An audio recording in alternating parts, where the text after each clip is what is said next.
Good afternoon. Good afternoon. I'm Dr. James Smith Jr., and welcome to another edition of the Dr. James Show. And each week I come on and say, I can't wait to get to our guests. I can't wait for this show to start. It's the same again this week, particularly because our guest, Michael Sherlock, is in my industry. She's a speaker, she's an author, and I can't wait for her to share her story and share her wisdom, share her power, share her creativity. I met Michael a couple of years ago, and I met her on the dance floor. We were at an NSA convention, and we were into the black tie affair, and afterwards get a chance to dance and network, and Michael and I met there. But let me give you a little bit about who Michael is. Michael Sherlock is a writer, speaker, podcast host with expertise in business, leadership, sales, and the customer experience. She leads Shock Your Potential, a Philadelphia-based training organization that provides corporations and business leaders with engaging presentations and actionable strategies on leadership, employee development, customer experience, and sales transformation. And my dance partner, who I met several years ago, who I found out while we were on the dance floor, that she lived in Philly and had just joined the National Speakers Association Philadelphia chapter, has been my life ever since, and we've been doing some pretty good work together. But before we bring Michael out, it's time for some alumni love.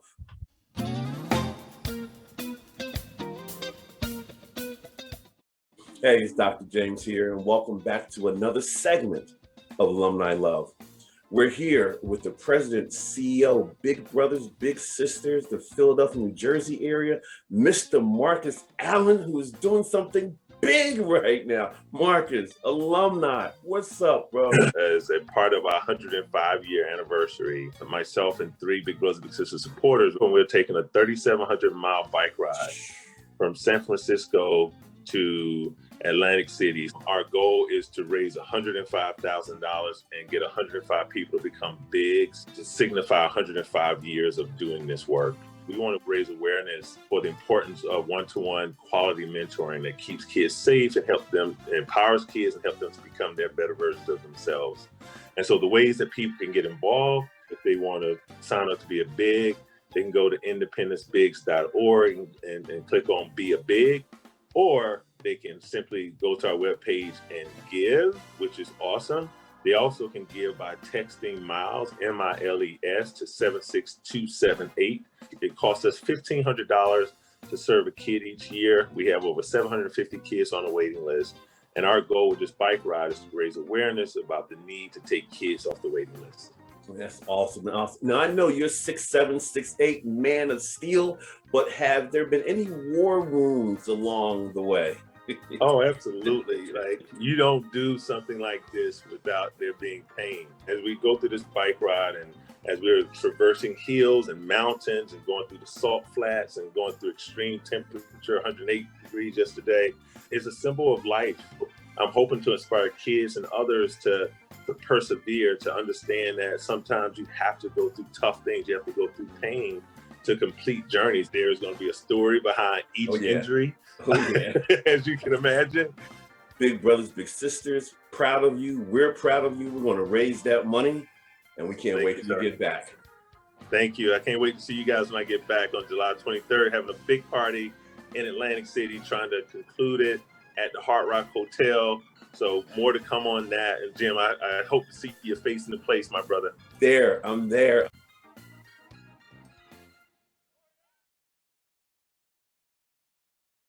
Thank you, Marcus Allen. Thank you, Big Brothers, Big Sisters. And talking about or considering face in the place, Michael Sherlock, I want to see your face in the place. Welcome to the Dr. James Show. How are you, my friend?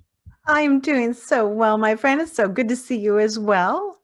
It's good to see you. Now, listen, I read your bio. I read the LinkedIn stuff, what you sent out to people, but tell us what's not on that bio, what's not on your Facebook page. Who is Michael Sherlock? Oh boy. If I told you that, I'd have to come out of my Secret Service work. I'm also an international spy. But you're a writer, you authored 2 books, you're a speaker, global international company. You were a VP 2 major medical device organizations. You've done a lot. Tell us about you. I have. Whenever somebody reads your bio, you listen to it and you're like, wow, who did all that stuff? Like, who is that person? But it's interesting. I'm going to answer your question a little differently because, there's a time when you answer that question when you are in corporate America or you're in the nonprofit world with, Big Brothers, Big Sisters. That was a great lead in from Marcus Allen. But, there's one way you kind of answer that question when you are working for someone else. And then there's another way you answer it when you're a business owner. And one of the things that I know is that last year, after the pandemic turned all of our lives upside down, I actually kind of went back to the drawing board and said, okay, well, who am I now? Mm, Because I knew how to say when I was a VP of sales and I was responsible for $100 million and 500 people, I knew how to answer that question. When I was first out in business on my own and say, I'm an entrepreneur, I'm a speaker, I'm a trainer, I deal with leadership and sales and customer experience. But when all of that went away seemingly overnight, there was this huge question of, well, who am I now? Who am I if I'm not getting on an airplane every week to travel somewhere in the world to speak and train? Who am I if all I'm doing is virtual presentations, but I know my passion and a lot of my talent is in motivating a room, with up to thousands of people? Like, who am I? And it's interesting because, like I say to a lot of people, when that first wave hit, meaning wave of, oh my gosh, everything's canceling, I kind of curled up into a ball, into the fetal mm, position, and I sucked my thumb and went, okay. But I liked that person yeah. and liked where that person was going. Who am I now? And I think I've spent the last year and a half reinventing who I am and where I'm going and asking myself, how, not only just how does my business manage through this, but who am I in this process? Michael, what did it require? I'm thinking for me, being more vulnerable, being more open, um, not wanting to control everything, but in a way, having it come to me, just embracing the uncertainty and ambiguity. What was it for you? Well, first of all, it was me just being honest. To that point, I had built my business on one element, and that was me. And I knew that wasn't what I wanted to do. I knew that I needed more, income streams, multiple channels, whatever way you want to describe it. I knew that, but I was being fed so regularly by that time. And pardon me, I got a little choked up.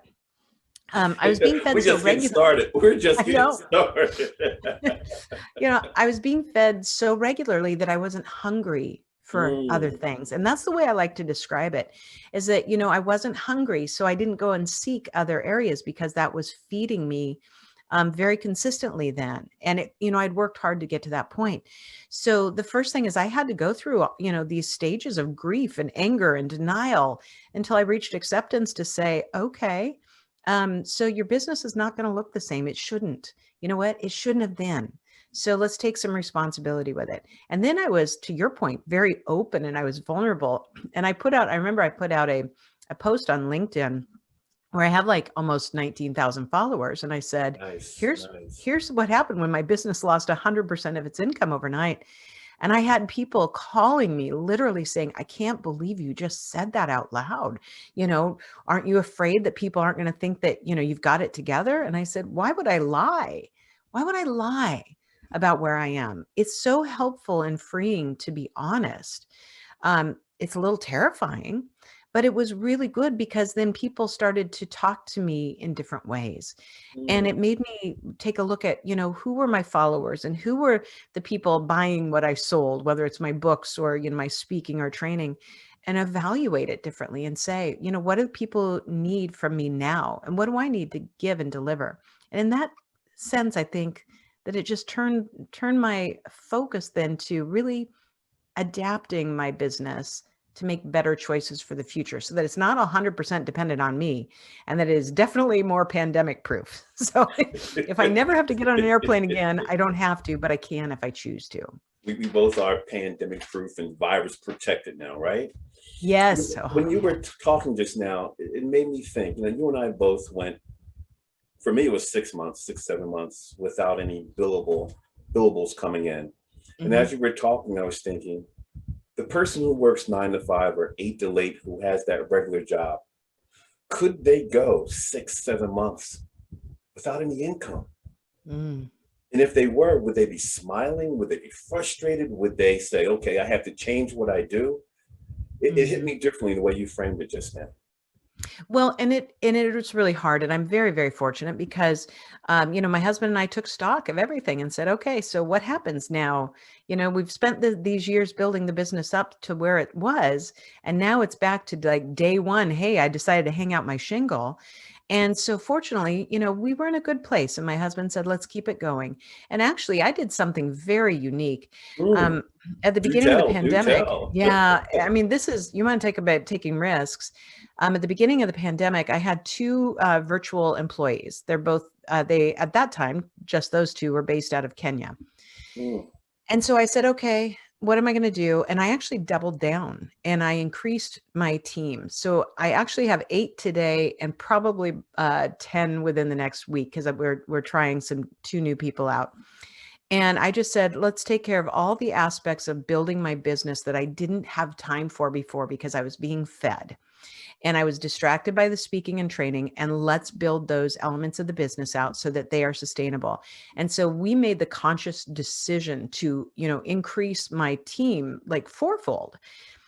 And it's terrifying when you're, responsible for that many people's paychecks and their livelihood, but it made all the difference to my business. And mm. so as I built that out and things started happening, I still to this day, Jim, I still have not had a paid speaking gig since a year ago, March. But I've built other elements of my business, and that's where now things are happening. So now, as I start to, and I'll read that question in just a minute. It that I, as I looked at, how do I pandemic proof myself? How do I get myself to be able to retire or maybe sell parts of my business so that it's not just, oh, Michael's going to close down the shutter. Right. That's when I said it's time to take those steps that are really, really critical. Scalability, scalability, scalability. Hmm. There's a question in the chat room. I And know. for those of you who have not done it yet, please feel free to share your questions and your thoughts. Michael will jump on them immediately. First Hmm. question is, what were your first steps after you lost 100% of your income overnight? How would you give advice to someone dealing with something like this? The first steps toward pivoting, towards rebounding, and what advice would you give to, I guess, other speakers, other Hmm. entrepreneurs? Because life is going to happen again. Yeah, absolutely. And let me just preface this by saying, I always knew there were things that I wanted to do with my business. Like I wanted to create an app. So after I was on the stage, that I could say, hey, follow me here. And I could concretely see how to keep my audience. But I didn't do those things. So, but Rodney, to your question, I think you heard me say it. Honestly, the first thing I did was cry. I mean, I did. I cried. I spent one day entirely in bed texting my publisher saying, I don't know what to do. I don't know if this is going to make it.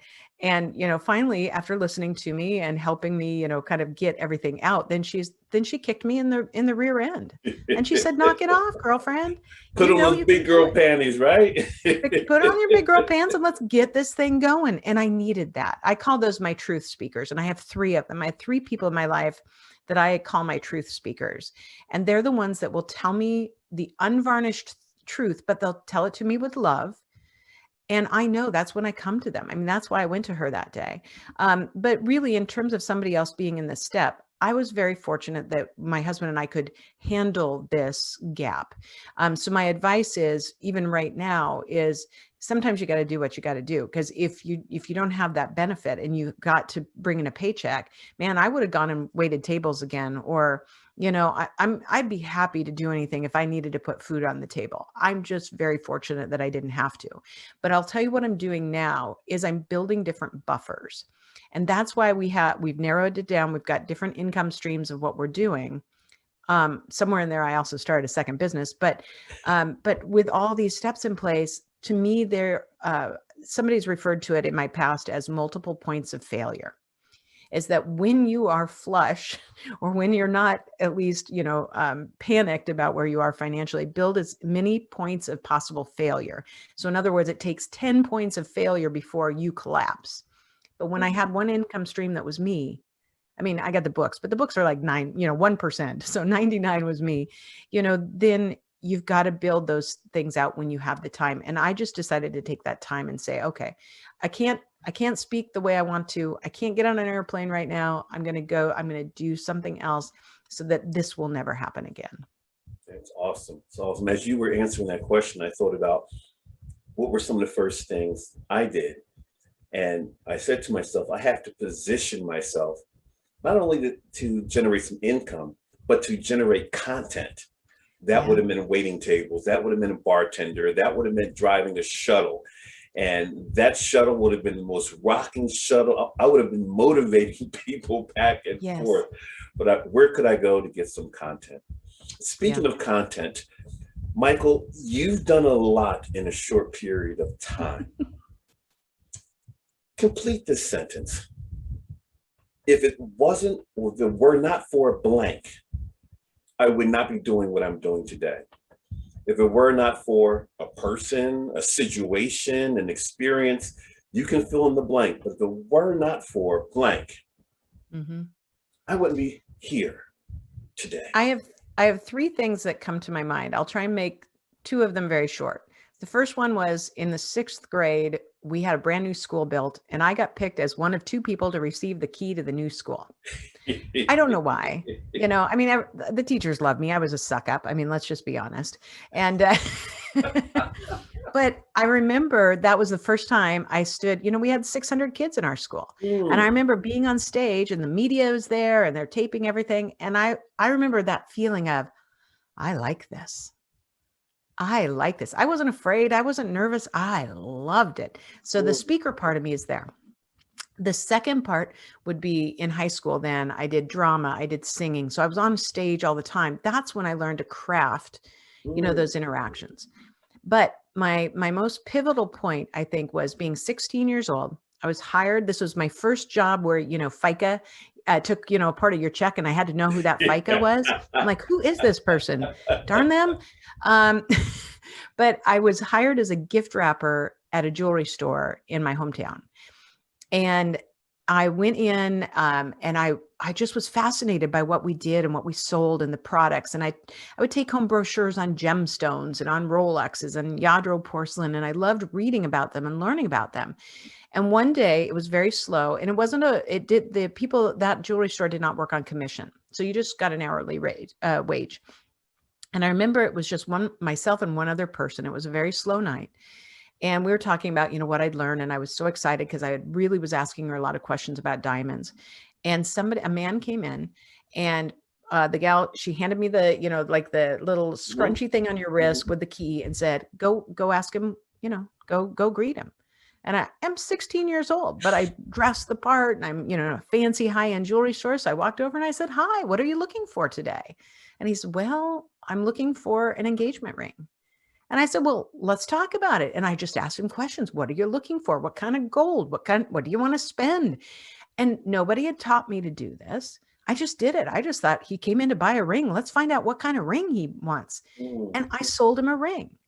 It was like $950 we don't need to go what decade that was. But I remember afterward going, wow, that was really easy. That was so easy, because all I did was ask him questions until the point he said, okay, I'll take that one. And after that, my manager found out what happened, and I thought I was going to be in trouble. But he's like, wait, what? You did what? He goes, well, then forget it. You're not a gift wrapper anymore. And from that point in time, I worked there all through high school and college. And I just learned so much about all you really have to do to succeed in business and leadership and sales and customer experience and speaking, training, managing people is communicate. Phenomenal. Be curious. Phenomenal. Because when you have those things, you can achieve anything. Be curious, and communicate. Yeah. That leads me to another question. We gauge our viewers and our podcast listeners. What do you want from us? What type of topics? What do you want to hear? And time again, we heard networking, networking, networking. Well, we just happen to have a networking guru on today. And with regard to networking, I was always taught, have that great 30-second speech, that elevator pitch. Is that still true? Was it ever true? But people are always working on their elevator. What are your thoughts, Michael? I'm so anti-elevator pitch. I am so anti-elevator pitch because you make it all about you. You know, and I always struggle with it because they're like, what do you do? I'm like, I don't know. How do I explain? I'm a speaker, an author, I'm a writer. I'm like, I don't know. I deal with sales and leadership.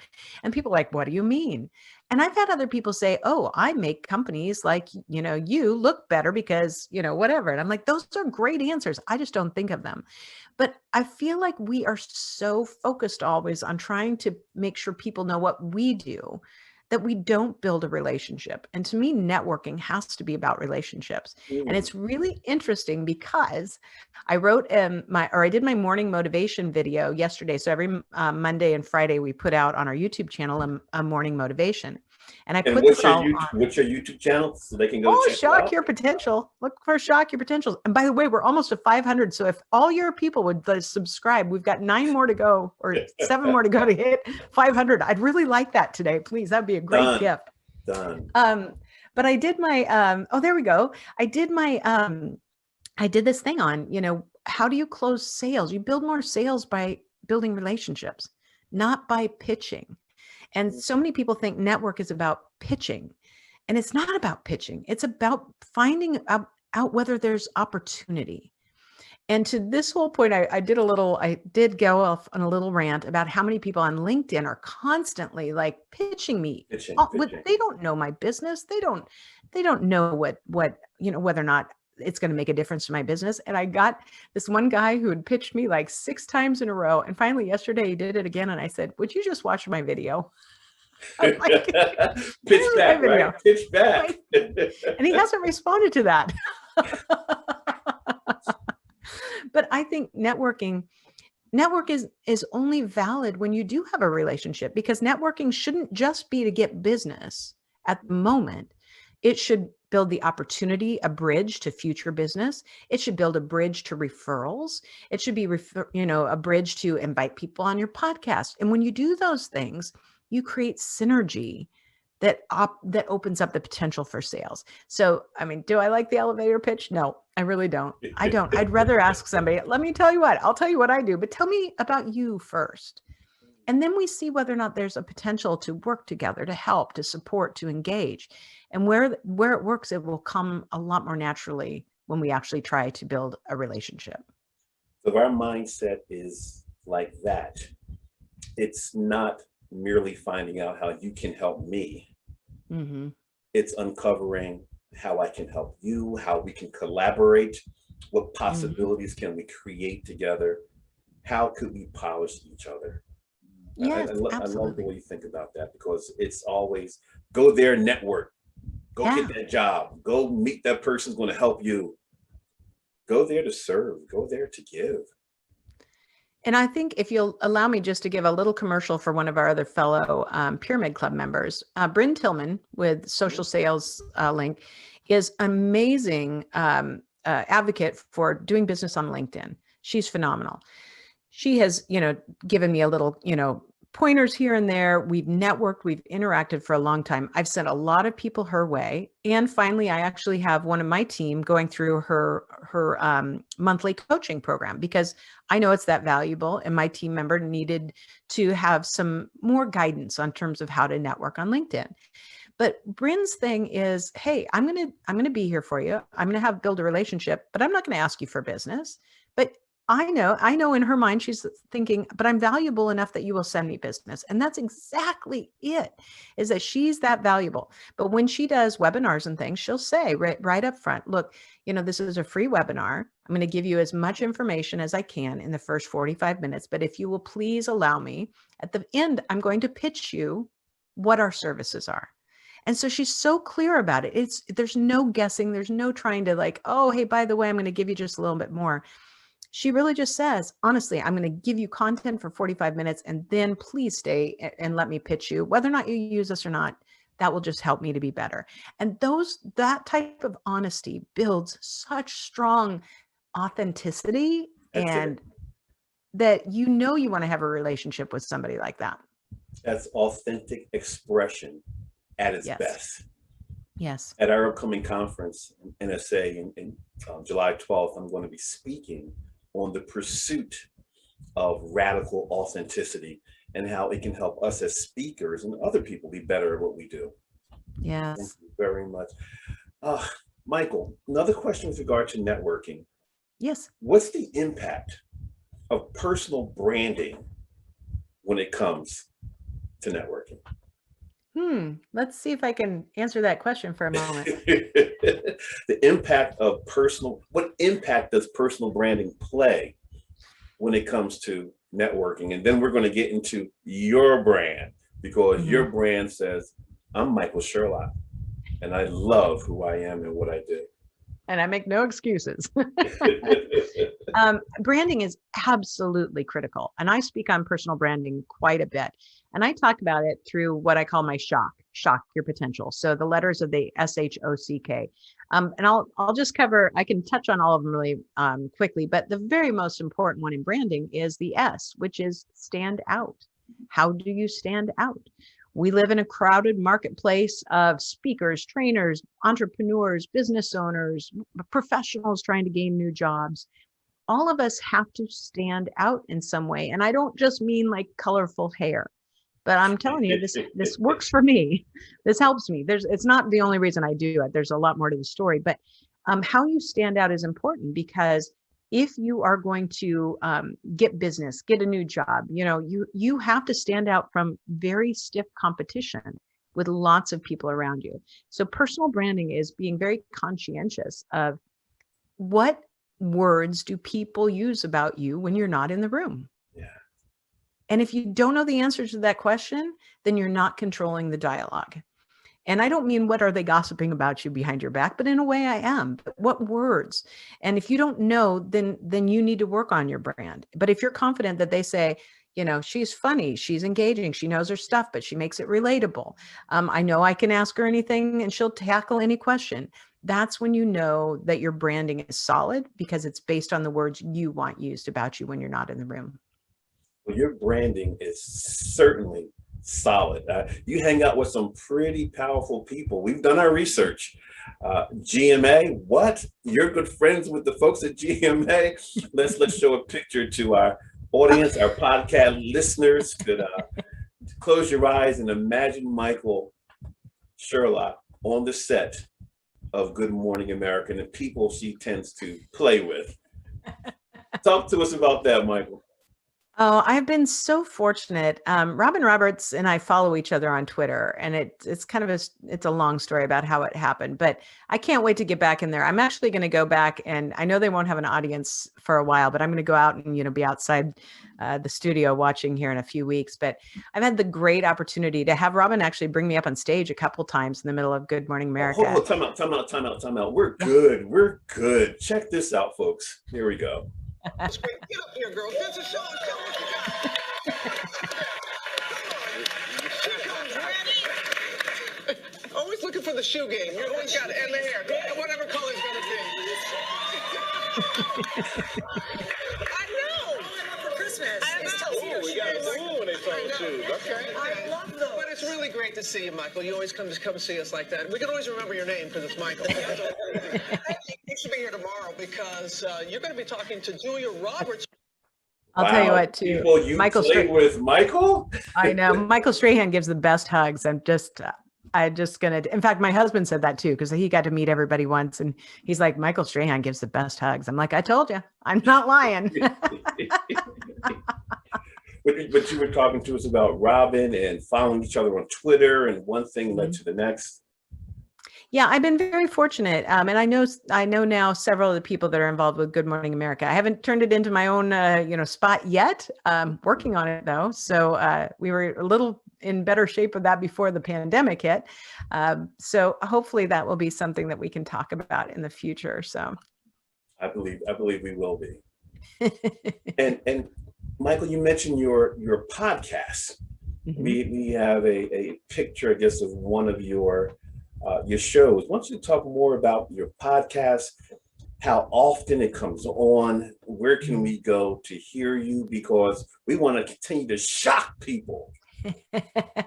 Oh, and this is such a great gal, Kelly Hogan. Actually, we're doing some really interesting things with her right now. She's a fitness trainer and works virtually with people. And so I'm actually I'm almost done with 24 weeks of working with her. So we've been documenting my weight loss, my fitness, and everything. She's phenomenal. But the podcast I actually took, and we're in year 4. I actually took one complete year off of the podcast. And that was because I wasn't sure how it was serving me in my business. So we took a year off. We revamped. The beginning of the pandemic, we just kind of threw everything apart and said, where do we go from here? And we relaunched it officially in May of 2020. And now we do 5-day-a-week shows that are all brand new. Yeah. So I take a lot of content. It's a lot of content. It's a lot of content. And a lot of heavy lifting to get people there. Oh my gosh, it is. And actually, we are completely booked for the entire year of 2021. We have a waiting list for people for 2022. So we're doing something right. I'm not sure what it is sometimes. And you can follow us if you just go to my website, shockyourpotential.com. The podcast is there. So right now it's just kind of in order, but you can, very soon we will have it listed by topic. So if you want to, and we do monthly themes. So this month in June is called Pack Your Bags. So I want to get people excited about traveling the world again. But most of the time we're focused towards entrepreneurs, small business owners, and helping them with the tools and resources that are going to help them build and really scale their businesses. Michael, great segue to our next question. It says, after the experiences of the last year and a half, what advice do you have for aspiring entrepreneurs in terms of building businesses that are both pandemic and recession proof? So another question is seeking advice for entrepreneurs. Your thoughts? Yeah. Well, being an entrepreneur is really hard, without a doubt. And one of the things that I've learned over time is, for all my experience at the at the C-suite level, as a senior VP of sales and VP of sales, at that high level, none of it. I've been a serial entrepreneur. I've owned my own business several times. I have 2 right now. So these iterations are probably the best of myself, but they're still not the level I'd like them to be. And so, my first advice is, don't have your spouse or your significant other be your business partner. And why do I say that? Because you want to stay married. If you don't, then go ahead, do it. And I know I have some really great friends who are both speakers, for instance, who deal in meditation and mindfulness, and they do a great job at being married. Me, that wouldn't work because my husband's very analytical. I am not. So when you don't have that, every leader needs a leader. And so my next advice, and I finally engaged this, I finally found the right person for me and the right coaching methodology for me, because we're all very unique. And I found somebody that deals with people who are considered highly sensitive. And I don't mean like sensitive, like you get your feelings hurt. I mean, like you have a highly advanced sensory processing system. And so I found the right person, the right business, the right coaching model for me. And I think it's really important that I know it's another investment. And sometimes as an entrepreneur, especially when you're starting out, you're saying, I can't invest in something else because I'm not making enough money, or I'm not making any money. But if you want to grow and be successful, you need somebody outside of you to give you that advice and to hold your hand. And it's just like me working with a fitness coach. I know I shouldn't be eating donuts at midnight. I don't do that anyway, but I know I shouldn't be eating candy that I'm going to tell you is in that drawer of that thing over there. I still do it until I have somebody say, Michael, knock it off for the next few weeks. This is what you're going to eat. And so I follow it. Exactly. And I think it's really important. So to become recession proof or pandemic proof, though, means that you have to be constantly questioning. What are we doing it? Is it in the right way? Are we reviewing it? You don't just start out and go. You have to have, weekly and monthly targets in order to hit quarterly and annual targets. And often you can't hold yourself accountable to those numbers unless somebody else knows what's going on. So therein brings my truth speakers, the people I trust, a mastermind. It doesn't have to be a coach, but I think coaches are a really smart way to go. I didn't always believe that. I really didn't. I used to, the first time, life and business coaching people came out, the first person I knew who did it, I was like, I love you as a person. I would never trust you with my business or my life like that. Right. Not. But now with so many people really excelling in this art, I think it's so important, and it can all the difference in your business. It can. Michael, there's a question there about sales. Before we ask the question, doing our research, we saw a clip of you sharing a story with someone close to you having an epiphany about what sales really is. I want to show a minute of that clip, and then we'll ask the question. You can add more to your story. Let's take a look. Who shall go unnamed at this point in time, made a comment to me last week, which I had to laugh about. She said something to the effect of, I've always hated sales. And I realized that after more than a year and a half with this company, I'm in sales. And I said, yeah, you really are. That actually might narrow it down to who it might be, because there's only a couple have been with me that long. But the funny thing is she said, you know what, now I realize I actually don't hate it anymore. I realized that it's not what I thought it was. I thought sales was something dirty or something that, was about trying to get somebody to buy something they didn't want. And she said, I realize it's just about relationships and making sure you're making connections that make sense. And So, keep it going. Great story. And then we'll ask the question that's out there. Yeah, I think the critical point is, if you go back to that story I told you about, going from gift wrapper to a jewelry salesperson at 16, one of the questions that I asked that gentleman was, are you ready to buy a ring today, or are you just starting to look? I didn't think about why I asked that question. Now I do now, because it's an important qualifier. And I think so many times people are afraid to just ask clear questions. But when you have clear questions, you reduce anxiety on both the salesperson and the person buying. So if you say, so tell me, is this something that you're ready to move forward with today? Are you looking for the future? Just trying to get ideas? Then people will say, I'm just shopping around. Okay, that's fine. So let me tell you what we have so that you can make some choices. Because if it's a person who says, I'm just shopping around because they don't really want to say it yet, if you make it so comfortable for them, by the time they get done, they'll say, okay, I'm ready today. People will tell you what they want. Just listen to it and respect it. It's that simple. It's about relationships. So when I take it to, the gentleman who was messaging me on LinkedIn yesterday, and he said, finally, after all these messages, I finally said, thank you. I'm not interested at this time. And he said, thank you for letting me know. And then 2 minutes later, he said, when do you think I should follow up?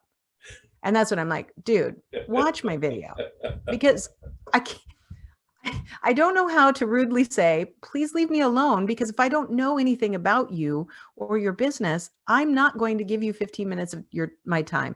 And so many people say, can I just have 15 minutes of your time? If I gave 5 minutes time to everybody who pitched me every week without knowing anything about me, I'd never get anything else done. And that's when sales becomes dirty. And that's what we have to avoid. And that's from the individual perspective. How about organizational? That's what the question in the chat room is about. More thoughts about what a company should know about building more sales. Okay, great question. So, and I do this all the time. I had actually a very large, like one of the world's largest dental companies. They create all things with dental practices. And I spoke to them. And actually, now that I look back at it, I think I had COVID then. So it was like in January of 2020. I had no idea what COVID was at that point in time, but man, did I get sick. That's a side note. But I was speaking to 150 of their sales managers. And So we were talking about how do you motivate your team when you have targets that are very high and you have high expectations. Okay, so they don't have to be mutually exclusive. You can have very high targets, very high expectations, and you can expect great things from your team. But you can't expect them to just go do it. You have to, as an organization, say, this is what we have found is effective. This is how you build a relationship. This is why it's important to build the relationship. But this is how to speed up the relationship. Because sometimes you can have people that get so good at building the relationship, they never ask for the business. They don't ask for the close. And so that's the destructive balance. That's the teeter-totter. And so let me give you another example that I was just talking about. I think I might have talked about it in that video clip. You know, in the pharmaceutical industry, let's use this as an example. I spent many years in the pharmaceutical industry, and I have some friends that are still in it. So prior to a pandemic, the biggest challenge for a pharmaceutical rep is getting actual time with a doctor. Why? Because they show up on their schedule. They don't show up on the doctor's schedule. They show up on their schedule, and they want to be seen in the middle of a day. Or they're relegated to bringing lunch and you're hoping to catch that doctor to get a signature. It feels really bad. It is not a great place to be as a sales rep when you're trying to have engaging conversations, but you're just, you know, you're popping in. They don't care about you then. And you haven't built a relationship to get that time. Now, a couple of things that I did well when I was in pharmaceutical sales was be able to get to the point to say, Dr. Jim, I got to tell you, I brought you lunch 17 times. And here's what I know. You're still not prescribing my drug. Tell me why. And I was able to get to that level of discussion with people. But what happened during the pandemic is pharmaceutical companies started scheduling Zoom meetings with physicians. So now it's scheduled on their time, what works for them. And they didn't want to waste the time. So if they said, I'll give you a 15-minute Zoom meeting, they actually were asking questions about the drugs. Now what's happening is the companies are saying, okay, everything's all good. Let's start going back into the offices. Wow, what an opportunity for learning. We just lost that. I think that industry is going to be disrupted real soon. Mm-hmm. Real soon. That's a show for another day. Yeah. What you're saying is spectacular. Yeah. And I don't know if that helps the question. I didn't read the question, but it really has to be about being upfront and understanding, and then training your people about what it means and how to build relationships and leverage those appropriately when the time comes for your industry. And I also heard candor. I heard being perceptive. I heard intuition. And I heard courage and confidence, and not waiting for something to happen and not following the same pattern, changing it up. Yeah. Michael, having done so much in your life, and we know you've done a lot. You haven't shared everything. We even found a picture of you cheerleading. What? Oh no, Michael, as a cheerleader, were you the captain? Were you one of the people pick people up, or were you on the floor? Oh, no. Talk to us Look about at how your horrible that headache and that haircut was. Oh my gosh. Hopefully nobody knows which one I am out of there, because there was so much blonde. Oh, I know, you know it. Oh my gosh. Wow. Oh, that's a blast from the past. What was the motivation to cheer? And does that formula still hold true today as the business owner, author, speaker? Wow, that's a great question. Really deep. I loved to dance and I loved to cheer. So I was a cheerleader in the 6th grade, the 8th grade, and then as a senior in high school. And other than that, I was like on the dance team. And you didn't find the picture of me though from being Miss Drill Team Washington 1984, did you? Give me time. We have 16 minutes left. I think the only picture that exists is in my photo album back there. But I think it's all a part of, I just always loved building people's energy. So, when you're a cheerleader and your team's down, you can't just be down. You have to say, come on, let's rally the team. And I think as an entrepreneur, especially, or as a leader, your job is to constantly, rally yourself, rally your team, get people excited when they're off, to say, okay, that's okay. All right, that sucked. let's get back in the game. And like I said, when everything kind of shut down for my business, I did cry a little bit. That's okay. You can have your moment, but then you suck it up and you get back there, suck it up, buttercup, and you get back in and you get going again, because if you don't keep going, you will give up. And we know that the best successes happen right after that moment that you just almost gave up. But none of us know when that moment is going to be. So the key is to keep going and keep going, even though it's hard and it hurts and it's scary, because that next moment might be the one that if you would have given up, you would have never hit it. Was that ever you, where you were about to give up? Something was not working, and you gave them all of Michael, gave the organization all of Michael, gave the relationship all of Michael. Has that ever happened? And what did you do? I think that's happened more times than I can count. And really that day that I explained to you that I was, talking to my publisher, my book publisher, and I was like, this is ridiculous. In fact, God love my mother. She just turned 89 years old. She said to me more than once in the last year, why don't you just give this all up and quit playing around with this stuff and just become a housewife? And I'm like, okay, well, we have no children at home, and I don't think I'm just going to walk around, cleaning house all day. That's just not going to work for me. But I've almost given up many, many times. And there are things that have been too much. I'm a person who has dealt with and battled depression my whole life. And that with the anxiety can be really overwhelming at times, just incredibly overwhelming, which is actually why I chose the business coaching program that I did. Because when I talk about a highly sensitive central nervous system, it's actually part of the way my body and my brain works. And I've learned how to deal with that part of my psyche, my emotional, my, mood issues over time. But it also tells me that I need to have a coach that understands that unique part of me. Because if I got a coach that's like, come on, let's go, you can do this, let's drive, let's put in 16 hours, like that's not going to work for me. But for other people, that could be the perfect person, So you've got to find the right mix for that. And I think that was, when it's really down to the, wire where you're like, I just don't think I can go on. I like to reflect then.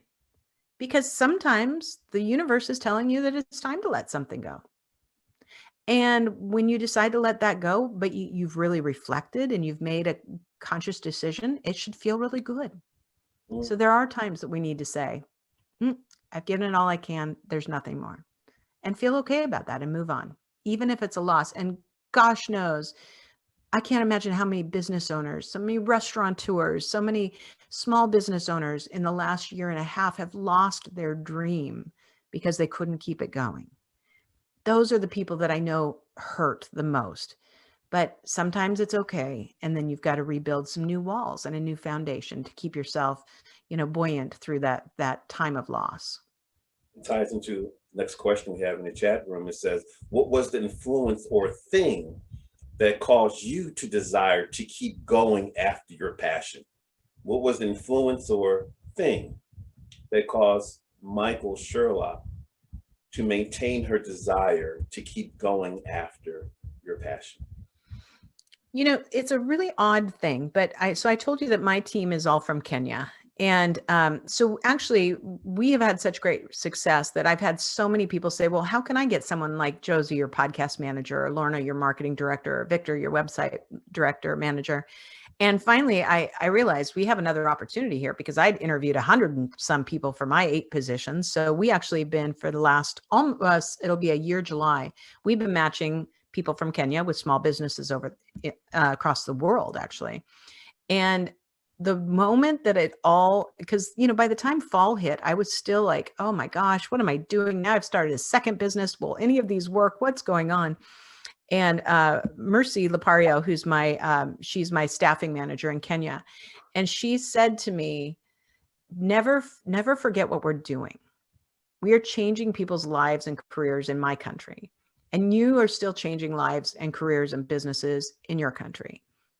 don't lose don't lose sight of the fact that you make a difference. So when it got tough, I was like, you're right. So when I joke about, I'm responsible for people's payrolls, I mean, altogether, I'm responsible for almost 20 people's payrolls, but it's not terrifying to me anymore. It's exciting. Now I know that there's something more that keeps me going, because it's not just about me anymore. It's about a lot of other people and their families. And when we do that and we get out of ourselves and we get away from our own ego, we can handle a lot more. That's good. That's good.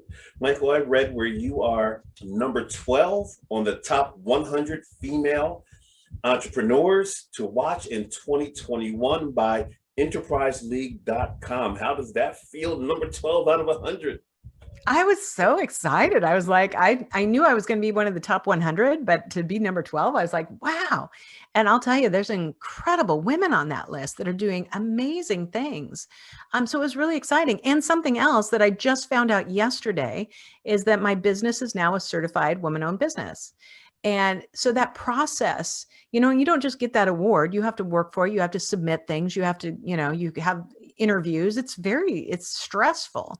But it's something that shows me that I'm on the right path, because, you're having people take really critical looks at your business, your operations, and your outcomes. And to have those kind of accolades is it's very exciting. It's a little humbling, but it makes me really, really proud. I love the proud part. I love the accolade part. Tell us a little bit about your 2 books. You have 2 books that have done extremely well. We're going to put a picture of each one up there, or them together with you. Mm-hmm. Talk to us about them. Yeah. So I've written 2. Well, I published 2. I've got 5 other business books in motion at some point in time. Plus I'm working on my first novel. But although those are written like novels as well. But the first one that I wrote was called Tell Me More. And that's all about my leadership style. So we gave the tagline of how to ask the right questions and get the most out of your employees. But Tell Me More is really about using great communication tactics to empower your team to do better without you. And that's really important to me, is how do I build my team to be so strong that they can do without me if I go on vacation? They can handle things. And this book I'm so, so proud of. And when I moved to my publisher that I have now, and we rebranded it and revamped it, I'm just so excited about it. And I've written it in novel form. Mixology, right? And then Sales Mixology, which is my second one, why the most potent sales and customer experiences follow a recipe for success. And so my characters kind of play into each other's books. And so people always ask me, are you Jane or are you Maria? Because they're my 2 main characters. And I always say yes, because every character in this book is a part of me or part of one of my experiences. There's nothing in either book that's 100% true as written as they are, but they are 100% written based on experiences. And so as I pull them together, I'm really proud to talk about leadership and sales leadership, specifically to create better outcomes, whether it's for your team or it's for your customer. And when we do that, we really excel. I love it. I love it. There's a question in the chat room I wanted to get to. It was around inspiration for you. Let's see.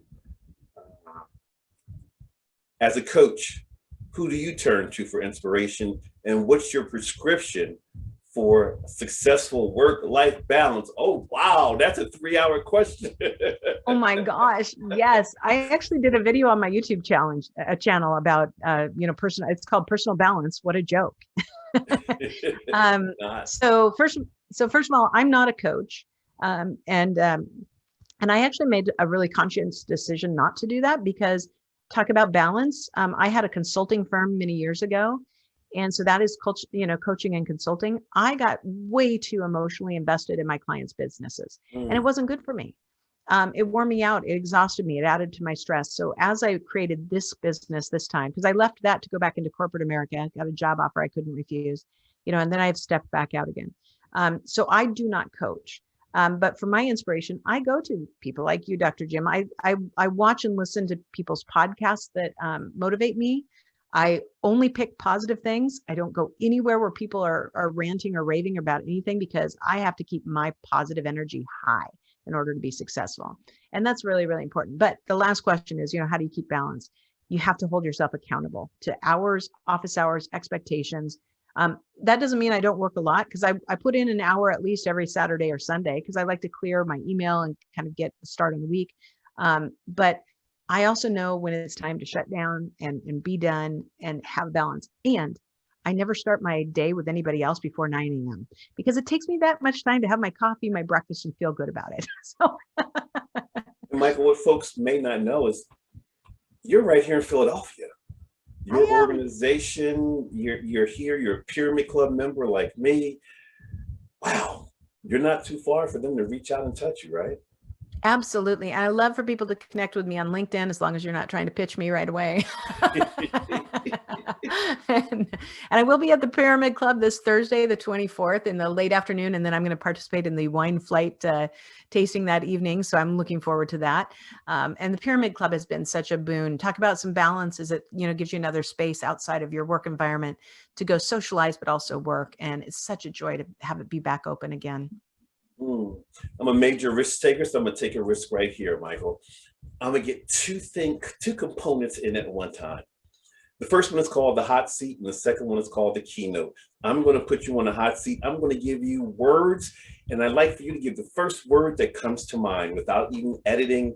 Don't think to talk, just talk to think. First word that comes to mind. Here we go. First word is networking. Relationships. Branding. Standing out. No, that's two. Hair color. Purple or blue.